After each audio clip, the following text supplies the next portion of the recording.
Thank you for saying yes when President Trump asked you to serve in this role. I think there are very few roles in all of government that are more important than director of the FBI. And there are very few roles in all of government that are more in need of a fundamental change. You and I have both spent much of our adult lives working in and around law enforcement.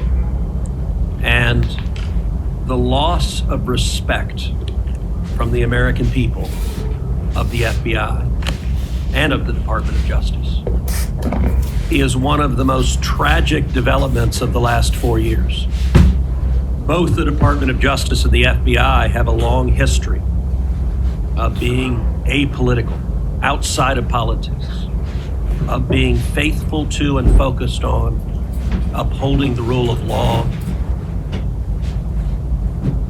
and keeping the American people safe.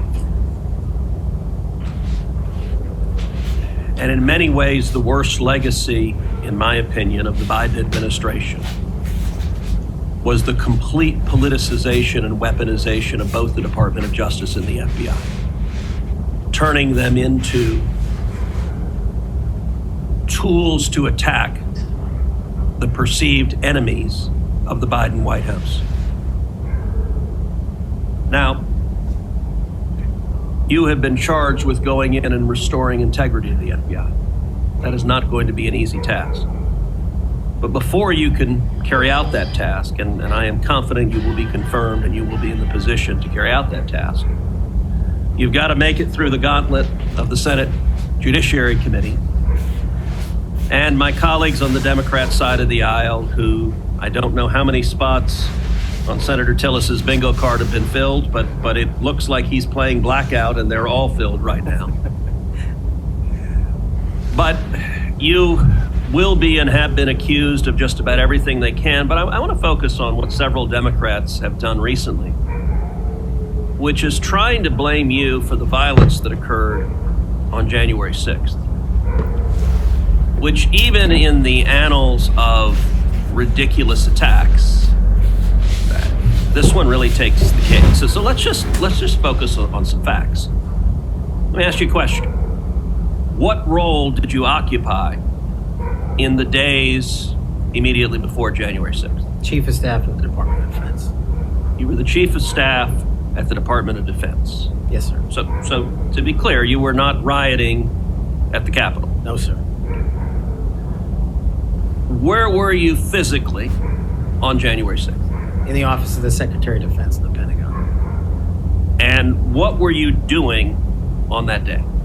On that day specifically, responding to, preparing to mobilize and deploy the National Guard once we got the lawful request from the local governing authority, which was the mayor of DC and the Speaker of the House.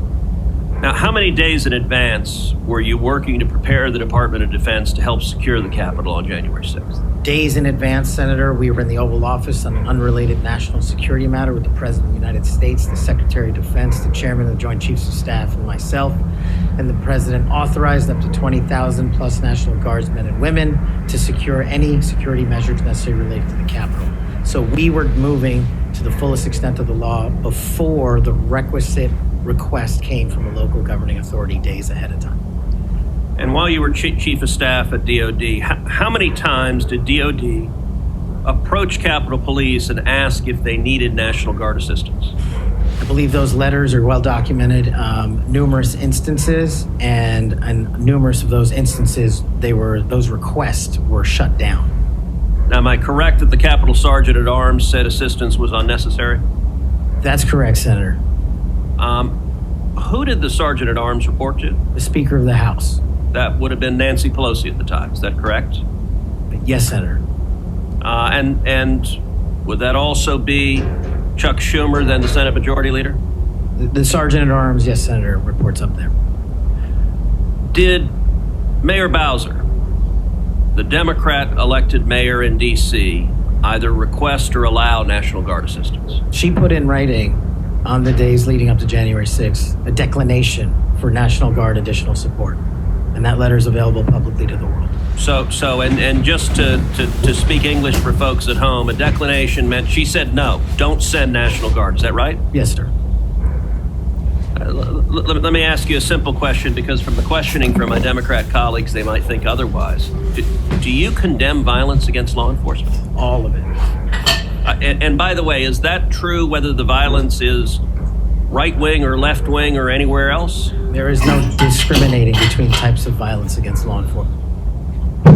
And do you believe those who assault and commit violence against law enforcement should be prosecuted and should be sent to jail? Especially those that kill them. Let me ask you, how many years have you worked in public service? About 16, Senator. And how many years have you worked in particular in law enforcement and prosecution and national security? Over a decade, Senator. You know, I have to say it is ludicrous but sadly predictable that Democrats are endeavoring to tarnish you, to paint a false caricature based on innuendo and smoke. And so you're working to protect the Capitol on January 6th, and yet they're trying to blame you for the violence that occurred. Let me ask you this just as a straightforward matter. What is the job of the FBI? And what will the FBI's role be if and when you are confirmed as its director? The simple motto on the website of the FBI's homepage is to protect American citizens and uphold the Constitution. If I am confirmed as the next director of the FBI, that's what we're going to do, and redirect resources to making sure that occurs every single day.